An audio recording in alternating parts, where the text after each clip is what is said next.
otro día en sus diarios, porque son de ellos, de los dueños de esos capitales, y no les preocupa a los periodistas salir a hacer preguntas y encuestas a la calle y opinar en los noticieros de acuerdo a esos mismos intereses. Es curioso, por lo menos, que le tengan miedo a lo que es una ley igual para todos y no a lo que una sola persona, que además los desprecia normalmente porque los usan y los tiran en la mayoría de los casos, les diga respecto a lo que tienen que hacer. En la Argentina, hace 4 años, se votó en el Congreso una ley de medios. Largo sería contarles a ustedes detalles de esa ley de medios. 4 años demoró en poderse aplicar, porque esos grupos de poder lo tienen tanto que les sobra, que cuentan con jueces, con medidas cautelares, con todo lo que impedía que se pudiese concretar la ley. Entonces hubo que llegar hasta la propia Corte Suprema de Justicia. La Corte organizó una audiencia pública. De la misma participaban abogados, representantes del poder, de los medios, que verán ustedes el desdoroso papel que hacían, porque es muy difícil, aunque se sea un buen abogado, hablar sin tener la mínima razón. Y el Estado, que a través de nuestra invitada de hoy, Graciana Peñafort, tenía tanto para decir y para argumentar. Les damos un minuto a probar de aquello que ocurrió durante muchas horas ante la Corte Suprema de Justicia, que finalmente dijo sí, es constitucional la ley de medios de la República Argentina, para después hablar, tras la pausa, con Graciana Peñafort. Si la libertad de expresión requiere un volumen económico como el del Grupo Clarín, ¿qué ocurre con los demás grupos que no tienen esa entidad? ¿No tendrían libertad de expresión o deberían ser subsidiados para equipararlos al Grupo Clarín? ¿Cómo se explica que otros medios de comunicación hayan presentado sus planes de adecuación sin invocar este agravio? A ver, nosotros invocamos la constitucionalidad al caso concreto.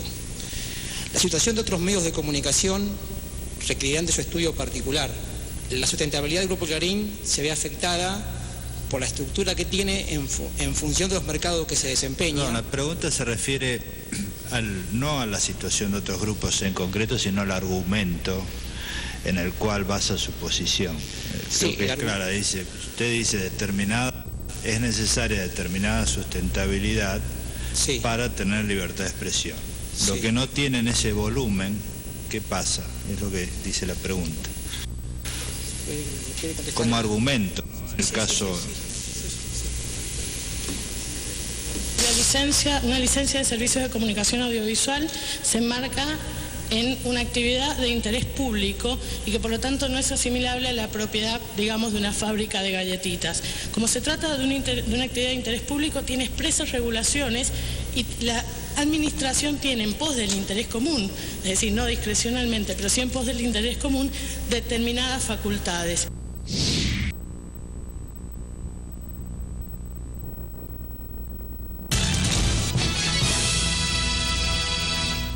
Graciana Peñafort es abogada, es una de las principales autoras de la Ley de Servicios de Comunicación Audiovisual en la Argentina y se destacó por su precisión, por su oratoria en la audiencia entre el grupo hegemónico Clarín y el Estado argentino. Y además ha participado en el equipo que desclasificó archivos de la dictadura militar en la Argentina.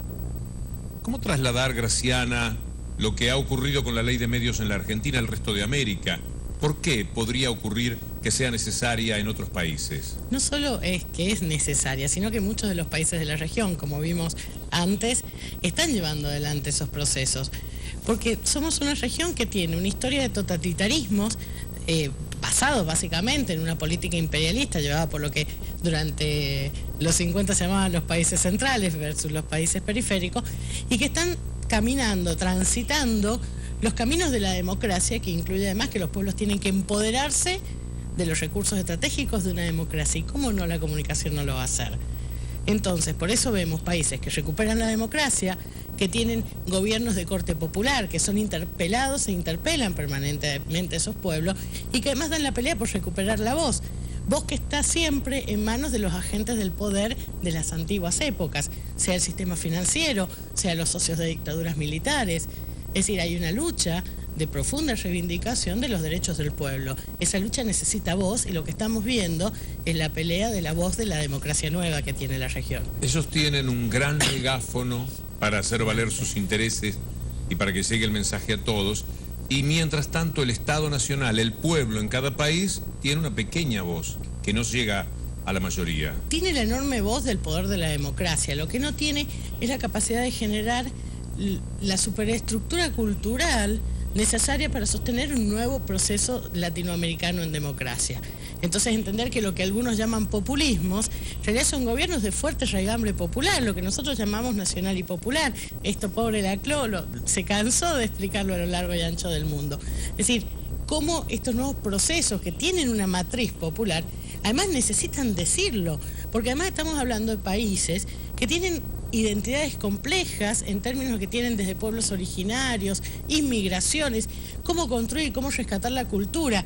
No lo que nos pasa en la Argentina, por ejemplo, que esto siempre lo señala Gabriel Mariotto, cualquier chamamé termina con el cuchillazo, porque hay una estigmatización, que es una de las formas de invisibilizar la gente, o los patrimonios culturales. Una cosa es no mostrarlo, otra es mostrarlo desde una mirada estandarizada que te estigmatiza. ¿Sabes cuál es un claro ejemplo de lo que nos pasa con linchamientos? Cuando vos decís linchan a un delincuente, linchan a un ladrón, no estás mostrando que es una persona, lo estás poniendo en una categoría por fuera. Entonces legitimás una conducta violenta. Eso se nota claramente en los grandes temas como por ejemplo la confrontación con el neoliberalismo. Cuando teníamos a Rafael Correa hace un ratito en el programa diciendo, nos decían en los 90 que querían la libertad de mercado, por supuesto. ¿Y qué ha pasado con todo eso? Lo que ocurrió es que por un tiempo el neoliberalismo cayó en desgracia en cuanto al manejo del poder, pero no culturalmente. La batalla cultural la siguen ganando ellos a través de ese dominio que tienen de los medios. Pero no solo eso. Ellos te hablan de libertad y en realidad entienden libertad desde una sola cuestión, como derecho de propiedad. Por eso no hablaban en la dictadura en la Argentina de inseguridad, aunque había parapoliciales y paramilitares que te secuestraban en autos. Es decir, ahí no había inseguridad. Hay inseguridad ahora porque lo que se afecta ahora es el derecho de propiedad. Entonces, a mí me parece que lo mismo pasa con el neoliberalismo, que detrás de esto, y esto es donde se vio claramente cuando encontramos los documentos de la dictadura en la Argentina, estaba toda la parte del análisis ideológico que la Junta Militar, que era el órgano de gobierno de la dictadura militar argentina, hacía, donde está claramente el plan económico que tenían. Ellos tenían además un plan político y económico que incluía sindicatos débiles, que incluía privatización del Estado, achicamiento del Estado. Y cuando vos lo ves, decís, claro, esto es lo que le pasa a Alfonsín, esto es lo que permite los 90 sin que nadie levante la voz. Porque el plan económico y político del neoliberalismo, que necesitó en la región violar sistemáticamente derechos humanos para implementarse, también te explica cómo este país termina en el espasmo trágico del 2001, que era la finalización. Es más, el plan de la dictadura terminaba en el año 89, 2 años le fallaron. Para que te des una idea. Entonces, el neoliberalismo ahora necesita reinventarse. ¿Y cómo se reinventa? Una vez que ya obtuvo mucho de sus beneficios y de pronto se encontró con resistencia. Y se reinventa a través de los discursos legitimadores de los gobiernos populares y a través de las agendas de derecho. Te voy a dar un ejemplo corto. Narcotráfico. Vos podés tener la lucha del narcotráfico como una lucha por la inclusión y por la concientización de la sociedad, o como lo plantea el imperio, militaricemos las zonas peligrosas, porque ya no hay terrorismo, entonces convertamos el narcotráfico en el nuevo terrorismo. Yo creo que hay que combatir el narcotráfico, pero nunca militarizando ni la pobreza ni la necesidad. Toda una operación que vuelven a hacer con un gran desparpajo, porque ellos fueron quienes propulsaron la cuestión neoliberal en los años 90. Más, el dueño del medio hegemónico de la Argentina, el señor Mañeto, que debe ser conocido seguramente también en América, se reunió con el presidente Menem antes de que empezara su tarea para dictarle lo que había que hacer sobre lo que eran las privatizaciones. Y la primera privatización se la quedó él. Exactamente. Es extraordinario. La tajada del león, le dicen. Y vuelven por lo mismo. Yo creo que vuelven por más, porque antes tenían un esquema de apoderamiento de propiedad estatal, es decir, de quedarse con la empresa. Ahora además necesitan mucho más, necesitan poder apoderarse de relaciones estratégicas, porque por ejemplo los países, incluso con empresas privatizadas, crean UNASUR. Y UNASUR es un límite frente a determinados intereses neoliberales. Entonces, ahora no solo necesitan quedarse con aquello que era del Estado y que en definitiva es del pueblo, necesitan quedarse con el manejo, por ejemplo, de las relaciones internacionales. Y no solo les alcanza con influir en sus países, sino que han establecido una especie de liga absolutamente internacional de la que España, que recién veíamos, tristemente, participa en todo esto también desde ese lugar hegemónico neoliberal de bancos que son dueños de medios de comunicación. Pero además, lo que ellos quieren son estados chicos, sin relaciones entre sí, con grandes centros financieros absolutamente interrelacionados entre ellos. Te doy un ejemplo claro. Yo veía cuando estábamos antes en el anterior bloque, ese periodista que decía, ninguna regulación es buena, y yo decía, no es muy distinto a lo que planteaban respecto al sistema financiero.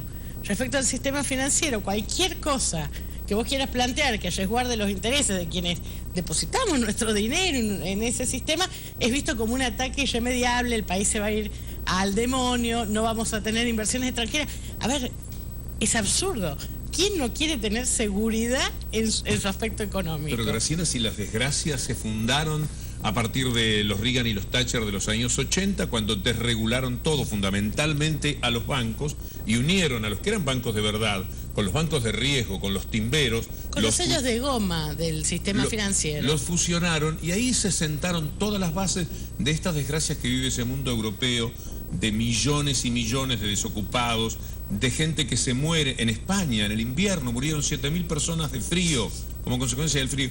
Y ellos siguen con gran desparpajo mirando, es un sector del turismo español mirando hacia las desventuras de América Latina. Bueno, te voy a contar una cosa anecdótica. No hace mucho tiempo leí en una publicación que ese pequeño porcentaje de la población española, que ya era rica antes de la crisis, es ahora más rica.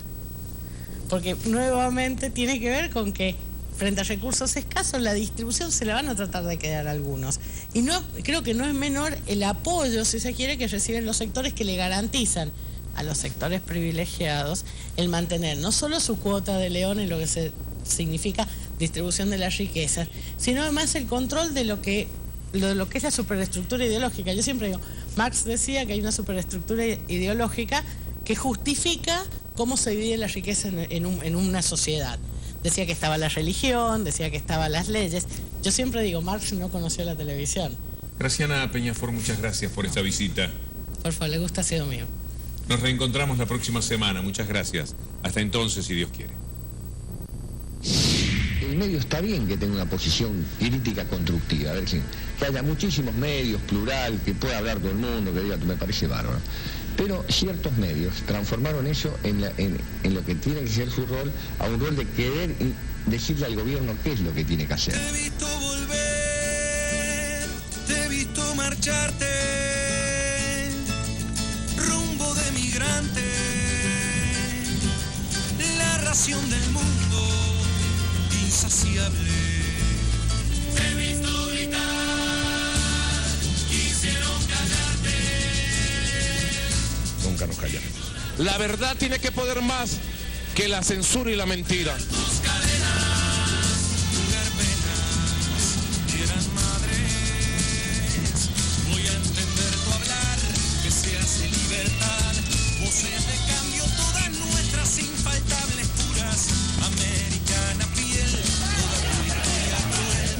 Paso cavado, la belleza queda tu cintura. Pero déjame que le termine la pregunta. El editorial del New York Times. Este oficio es responderle a la gente, no a los medios de comunicación. Ustedes se creen propietarios de la opinión pública, no.